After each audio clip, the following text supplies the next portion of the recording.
I just love the whole idea of service above self. My father-in-law had been a longtime member of this club as well. And really I joined because he asked me to, but I found out I'd fallen into a big pot of honey when I joined this club.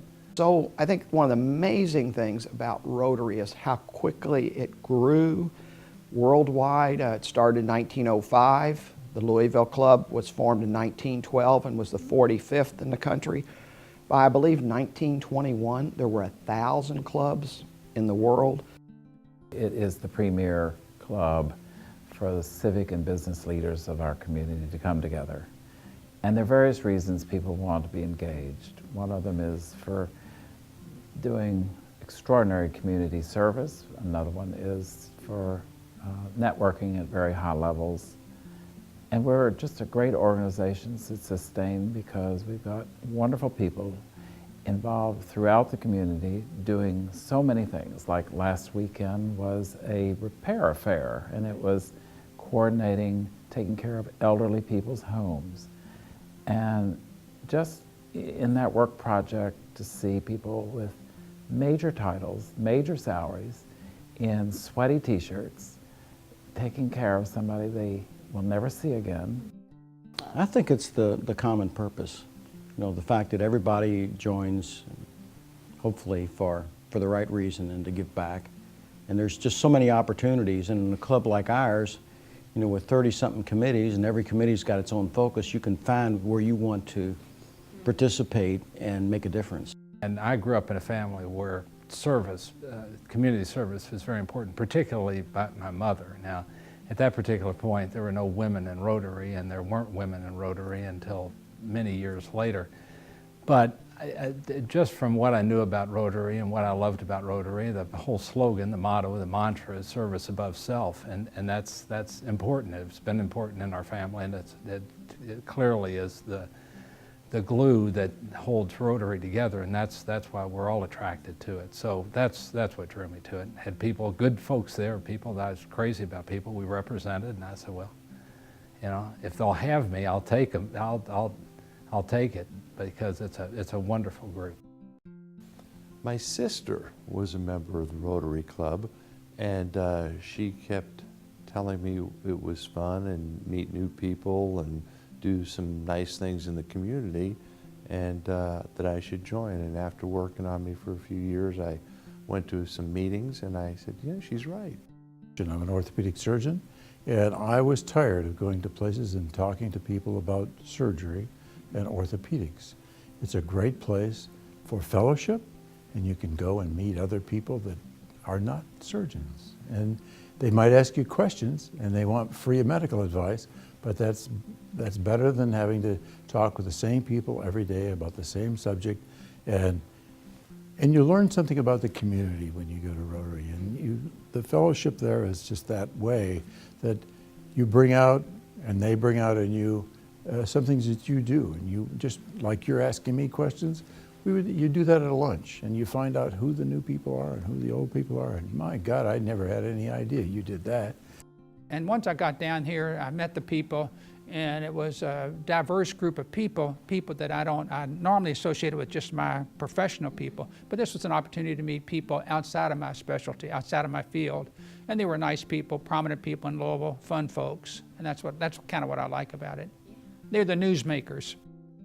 When I was a newspaper reporter fresh out of college in a small town in northeastern Ohio, I covered a lot of activities of the Rotary Club.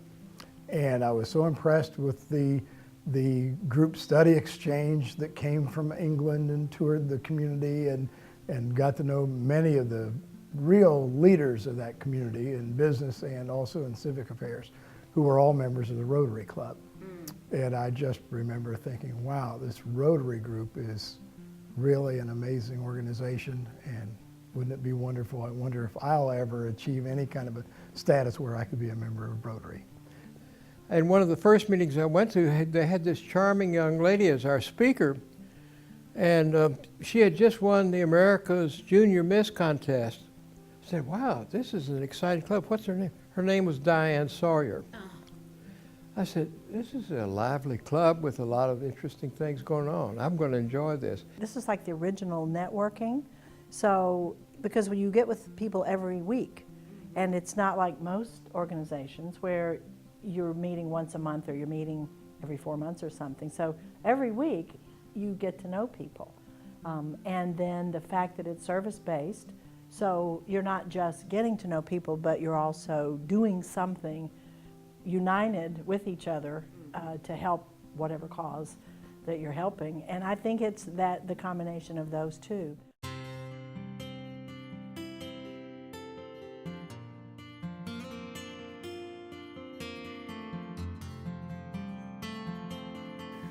The year I was president was the year that Rotary International started to allow women in the Rotary Club. And I must say that we didn't have any women my year, but immediately after I was president, there was a woman member, which I was glad to see.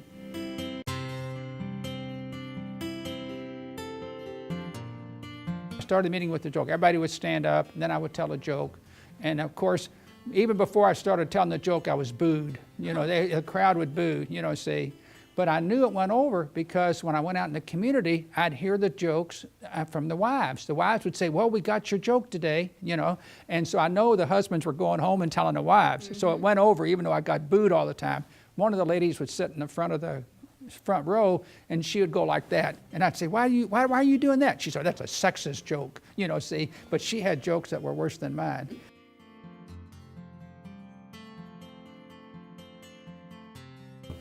President, I used to call on people, just pick their name out of the bowl and call on them and say, could you repeat the four-way test? And so you get all these guys pulling their notes out and starting to say, okay, and all sweating to see who's going to be called next. I was proud of the membership. I'm proud of the people who dedicate themselves to the community. And one of the projects that I undertook as president was the renovation of the president's residence at the University of Louisville. The Swains had left, the Schumachers actually were there, and the house was in great disrepair. So the Rotary Club got together and used all of its resources and Claire Alasia with Bittner's convinced Owsley Frazier that this would be a good idea to help renovate the home. I didn't realize that the home once belonged to his mother, and that's why it's called Amelia's Place. But it is the president's residence, and I think Mr. Frazier thought he was going to put about $100,000 into the project, and $1 million later, the university has a very proud structure, and we had a black tie dinner to celebrate the opening of the home, and I think that will be a legacy that will live for a good amount of time. I, as the first and only woman president of Rotary, I felt it was important to just to let people understand that working with a woman is not any different from working with a man. And I had a business focus, so we had our focus for programs the whole year was top business people, and we pulled in really top business people from around the country. And we did trips that involved business Rotary get-togethers. We did, my favorite was UPS at midnight and doing the tour of the UPS facilities. The opportunity came up for us to build one of the cottages at the embryonic Home of the Innocents that was going to open up at the east end of town, and in an exciting news story that they had, because they had some government money. What they really needed was for someone or some institution to give them $250,000 to build a cottage where some of the students could live right there on the campus. And we were able to come up with that $250,000. So the Rotary Club of Louisville, in that time, that was a big chunk of activity for us as a small club to do. Thank God we had two key leadership investors to get this thing off the ground, Baylor Landrum and Henry Heiser, and they did. And that kicked it off with $100,000 combined from those two plus the $150,000 that the club invested as a result of some activity and programs that we created that year. And that was fun.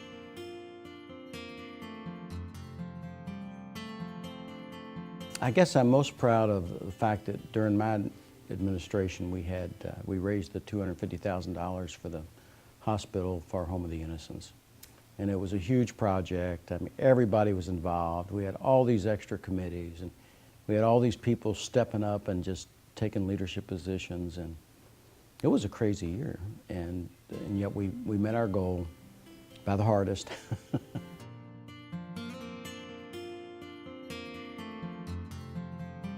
So I got to play in the Ohio State Marching Band when I was in college, and they came to town for the Pegasus Parade in the spring of my presidential year, and actually marched into the Galt House and serenaded us for about 20 minutes before the meeting, and got to say hello to the director and meet my counterpart in row C, position 2 in the band, and it had great fun.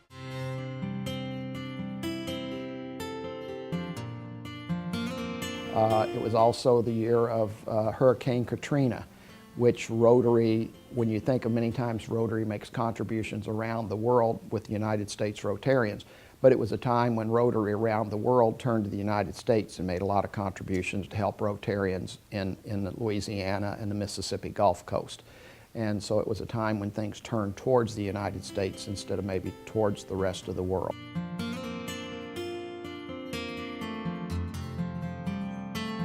The thing that we did was to create the Service Above Self Award, and I really like that because I think people who serve the public in a very public way, whether it's police or whether it's fire, EMS or whatever it is, I think it's good to have them recognized. But what I thought was particularly good was to have them selected by their own folks, because we said, look, we have an award for you. It's a monetary award as well as a plaque or trophy award. And we want you to pick the best of this year, and you bring them forward. And it was interesting because they gave us just great folks. But also the people who had picked them, the chiefs and the commanders, showed up to celebrate that particular moment for that particular person out of that particular agency. So it was good for that year. There are other awards that recognize that public service and that outstanding public service. But I thought that a Service Above Self award for one of our true public servants was a good thing to do. I was very proud of that. The economy really tanked my year. And so we had some issues like that to deal with, like any other business does. We're not really a business, but you have to run the club like a business. And so we had some issues like that we addressed very well with Henry's help and the help of Greg Braun and others. So. You know, and we just had a lot of fun. Our project that year was Blessings in a Backpack, which I was really proud to be able to support them. That was one of the first years that program was just beginning to get off the ground.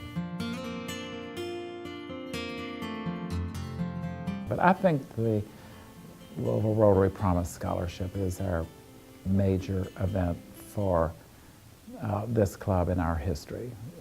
We want to raise $4 million, and that would be $1 million per high school. And we were targeting the lowest performing high schools in Jefferson County. Mm-hmm.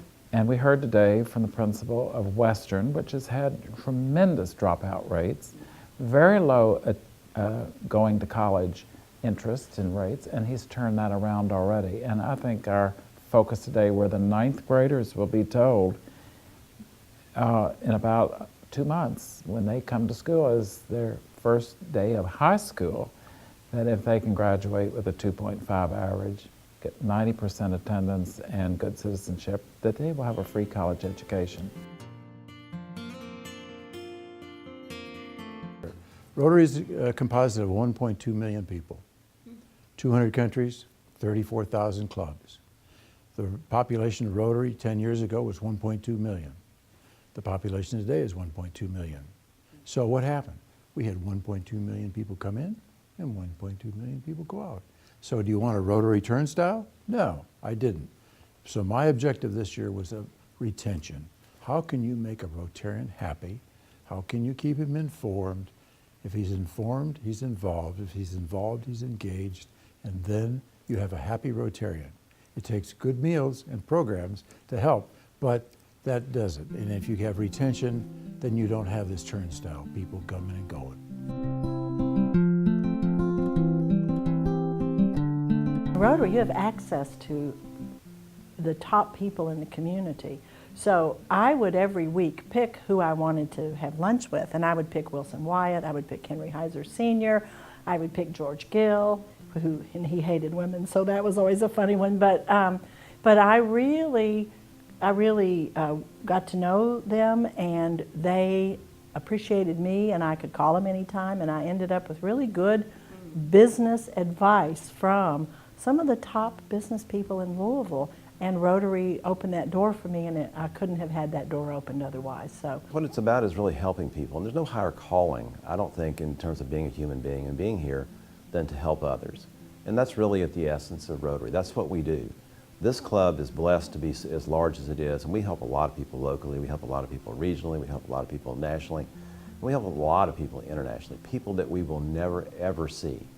And it's such a blessing to have an opportunity and to have an institution like Rotary where we can do that. And you can do it all right here from Louisville, Kentucky.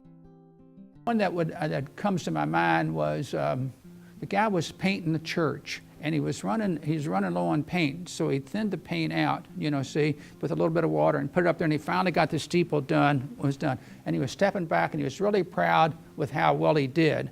And about that time, a big cloud comes over, and with the torrent of rain comes down and washes the church off, and the steeple is washed off. And then this mighty voice, the paint is all washed off the steeple. And this mighty voice comes out of the cloud. It says, "Repaint and thin no more." I like that. As a person